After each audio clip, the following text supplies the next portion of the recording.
उद्यापासून शिवनेरीतून शेतकरी आक्रोश मोर्चा, तर 30 डिसेंबरला शरद पवारांची विराट सभा. अमोल कोल्हेंची माहिती. मोठ्या नेत्यांना आव्हान देणं हा माझा गौरव. अजित पवारांच्या आव्हानाला कोल्हेंचं उत्तर. छगन भुजबळ काहीही बरळतात, त्यांच्याकडून काय सुसंस्कृतपणा शिकणार. जरांगेंचा पुन्हा भुजबळांवर हल्लाबोल.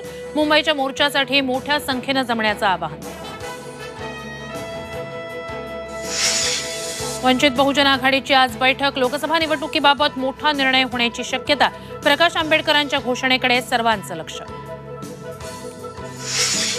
नाशिक बाजार समितीत कांद्याचा बाजारभाव पडला. 33 रुपयांवरून कांदा 16 रुपये प्रति किलो. शेतकऱ्यांचं मोठं नुकसान. कोविडच्या झेन 1नं चिंता वाढवली. नव्या व्हेरियंटचे कर्नाटकात 3 मृत्यू. 24 तासात 412 कोरोना रुग्णांची नोंद.